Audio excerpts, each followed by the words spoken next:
Hear me again. None of us experience life. We only experience the life we focus on.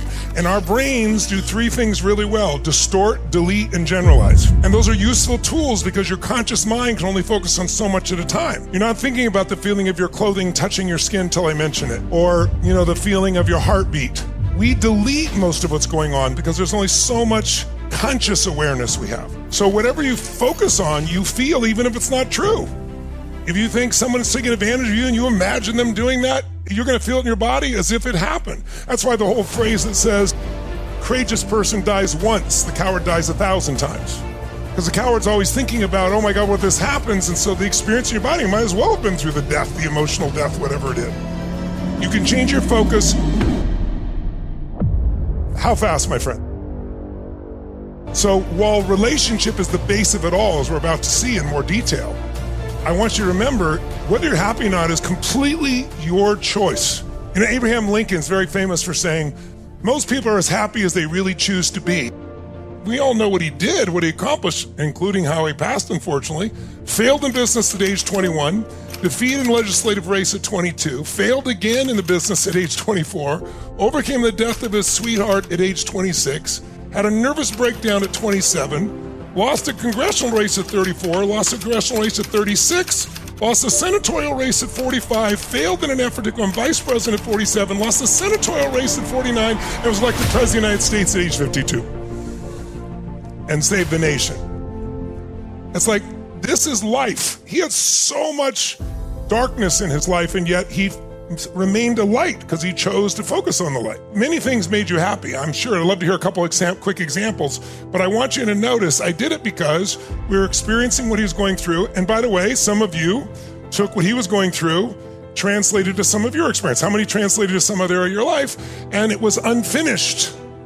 And so I want to make a shift, but I want you to still stay in a beautiful state. So all I had you do is think of three things that make you happy and then ask you a little bit about the qualities of that happiness. Was it excitement that did it? Was it completion? Was it achievement? Was it a feeling of a breakthrough? Was it just fun? Was it variety? Was it with someone else? Were you by yourself? But I want you to notice it changes like that.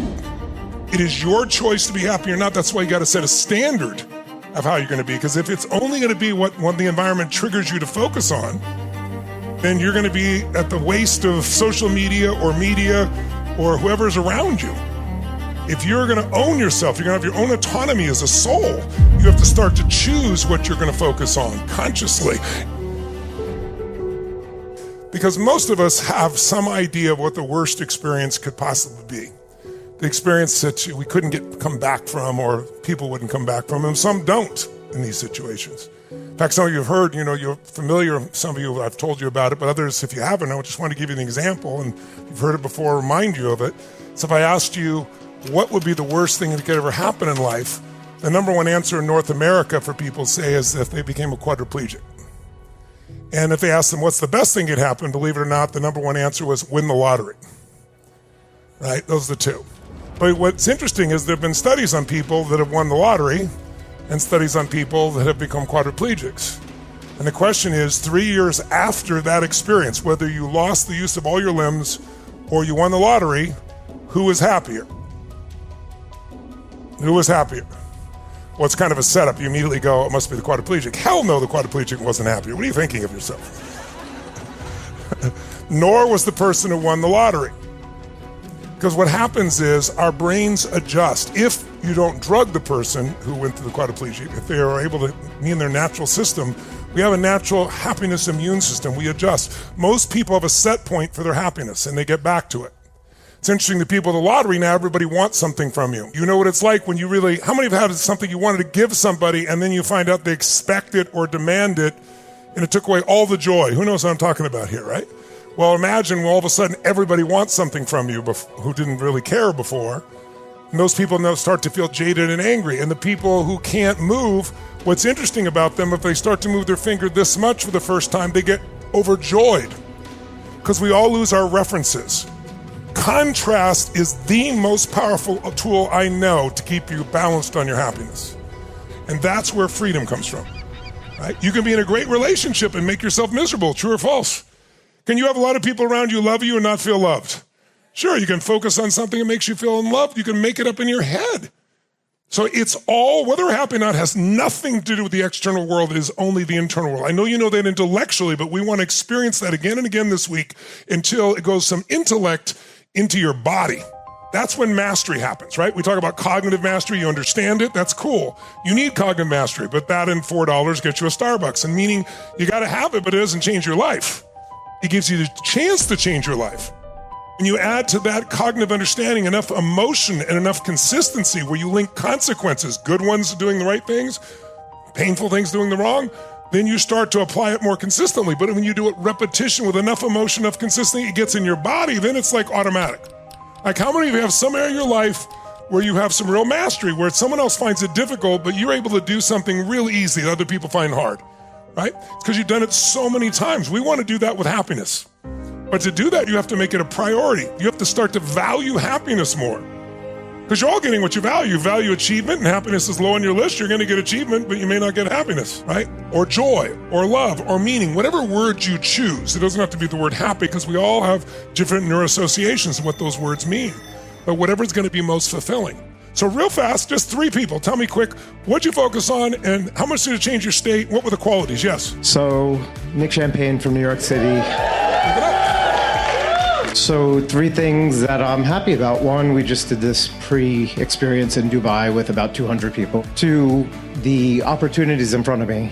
Just very blessed for them, and just it's a matter of converting on them. And 3, I'm going to be a father. Oh, congratulations. That's awesome. By the way, notice one of his was an experience he just had.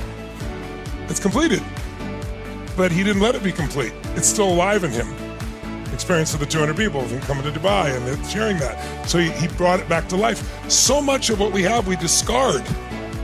When we're filled with all this beauty of all these experiences, all of these life experiences that could bring us joy in a moment, just to remember them and connect to them. And then from that state, we can generate other things. And then what else has he said? Things in the future that are opportunities. That's not even here. He just knows he's got these opportunities, his sense of possibility. The sense of autonomy, the sense of freedom, the sense I can make life on my terms. And then, oh my gosh, I'm gonna be a father, right? And he's not thinking about the things this man's thinking about or that they just went through. You know, he knows that some of those things probably will show up, but now it's just the total excitement about what that can mean. And so notice how fast everything changes just by changing your focus, and there are multiple things you're able to focus on. In fact, most of us delete the things that can make us happy, or we minimize them, and we make the problems big and close and vital, and we wonder why we're not as happy as we could be. It has nothing to do with our actual life. It's what we do with our life. I'm really happy to be here. I'm really happy about the 3 things I overcame last year, 3 terrible health things. And I'm proud of the person that I've become. That's beautiful. Who I am makes a difference. Yes. I'm proud of myself, so that makes me really happy. And think of the power of contrast. See, that's why we have these life experiences. Like, you think about what you've been through, and now when you wake up in the morning, what does it take for you to really be happy these days when you know you're healthy? Not much. Not much, right? Because when you think like, well, you may die, or you may not make it, or you may not have the choices you've had before, that's why we have those experiences. It's like, how are you going to have a rainbow without a storm? You don't get the beauty without the storm. So part of it is like, we don't have to go through the rough times, but when we are, we want to use them and become more. And what makes us most proud, again, said earlier by you, and she's embodying it, it's not what we get, it's who we become. I just want to share why I'm happy all the time. It's because I love life. And for me, wake up every morning and just be happy and healthy is enough. That's beautiful. Like, I don't care about the money, the relationship. That's something that I am here. Like, I need to realize, because I'm happy just to be alive. That's and beautiful. that's it. Nothing else matters for me. Think of 3 things you're really happy about in your life right now. Then feel the feelings of happiness in your body that you have about those 3 things. Is it excitement? Is it resolve? Is it a sense of completion? Is it achievement? Is it fun? Is it variety? What are the qualities of the happiness for each of those things you're happy about? Do they involve overcoming something? Do they involve mastering something? Enjoying something more? Maybe savoring what's already there? Not moving to the next thing and really feeling it fully? Remember, we don't experience life We experience the life we focus on. One moment you could be focusing on something that upsets you. Another moment you can focus on something that gives you tremendous joy or gratitude.